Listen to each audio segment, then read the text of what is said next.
Hey everybody, welcome back to the Wolf Pit and another episode of What Are We Eating? Today, we're talking about Italian food. Well, sort of. Just about everyone loves good, homemade, rich, spicy, and hearty Italian food, whether it's lasagna, stuffed shells, manicotti, baked spaghetti, or penne pasta, and of course, spaghetti and meatballs. But these dishes take time to make the right way. So when we don't have time to make these meals fresh, we reach for something convenient like Chef Boyardee's Italian Sausage Marinara Big Bowl. Growing up, we've all had Chef Boyardee's something out of a can, whether it was spaghetti and meatballs, ravioli, or beefaroni. None of them were great, but as kids, we didn't really care. Heck, Kramer and Rusty both enjoyed beefarino, so if the knockoff beefaroni was good enough for them, the name brand was good enough for us. So now with these big bowls, it looks like Chef Boyardee may be trying to cater to the heartier adult appetite. This Chef Boyardee Italian Sausage Marinara Big Bowl is described as pasta and tomato sauce with sausage. The serving is quite big at 14 ounces. Going through the list of ingredients, I was shocked and very disappointed to see no mention of textured vegetable protein.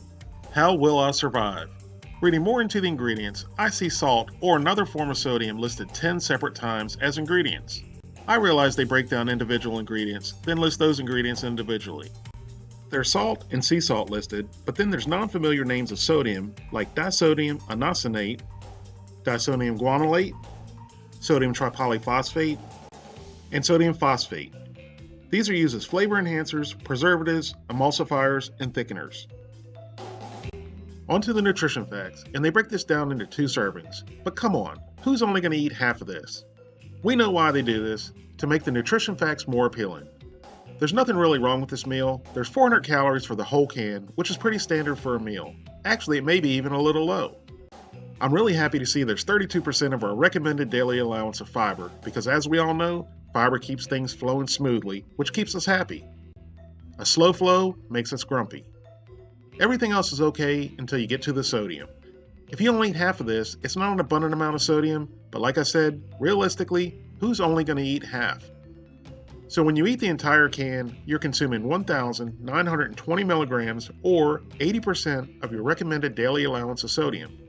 If you don't have an issue with sodium intake, then you don't really have a concern. However, if you do, it's important you really pay attention to the serving size if you choose to eat things like this.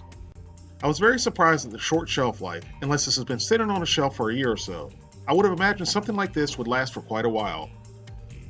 So let's open this up and see what's going on inside the can. As soon as you open the can, you get that familiar canned pasta smell. Not really a good thing, but not really a bad thing, just very recognizable. You could be blindfolded, give it a whiff, and be able to tell exactly what it is. Initially, it looks kind of like tomato soup. Hopefully, it'll thicken up a bit once it's heated. I followed the instructions and removed the metal lid and placed the plastic cover back on top. Now it goes into the nuclear oven for 1 minute and 20 seconds or until hot, and then stands for 1 minute. I can definitely understand why they say do not lift by lid, as I did and it came right off. But do they really need to tell us that it's hot after microwaving? Yes, they probably do, because the incidents like with the genius woman who spilled hot coffee on herself and sued McDonald's, and won. After heating on high for 1 minute and 20 seconds and standing for 1 minute, our big bowl is ready to eat. And yes, it got plenty hot in that time. And now that all too familiar canned pasta smell is even more potent. It reminds me of how the hallways used to smell in elementary school at lunchtime. And I wasn't sure if I was reminiscing or it really smelled good, but I started salivating and looking forward to taking a bite. It certainly didn't thicken up the way I thought it would or wanted it to. But at this point, it didn't really look that bad, and I was wishing I had some Parmesan cheese.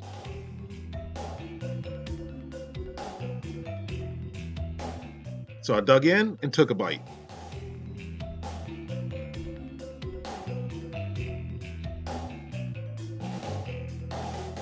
I cannot tell you the last time I ate a Chef Boyardee product, but after that first bite, nostalgia set in. I felt as though I was a kid again enjoying lunch and I had to go back in for another quick bite. The only thing missing was drinking red Kool-Aid out of a Ronald McDonald glass and watching Deputy Dog on TV. Even though the nostalgia was getting to me, I was enjoying eating this. That, and I did just get home from happy hour, so that had a little bit to do with it. Well, it was really happy hours. Alright, now back to the dish. The pasta was pretty good, it wasn't mushy, it wasn't soggy, it still had a little bit of bite to it. And I was really disappointed in the meat with the absence of textured vegetable protein. I thought the meat would be better, more meatier. It was actually very similar to the meat in the hamburger helper, both of which, unfortunately, looked like this. And the sauce was okay, with just enough seasoning to give me really good heartburn. All in all, I don't know if it was the alcohol or the memories from my childhood, but I actually liked this. Well, maybe I shouldn't say I liked it. I enjoyed doing the video of it, and it wasn't that bad to eat for the video, especially compared to some of the other things I've eaten. It's definitely edible, and I think if you put some Parmesan cheese on it, it would be even better. Thank you all very much for watching. If you want to give this a try, it's only $2, and it's not really that bad. Please don't forget to like this video and subscribe, and I'll see you soon.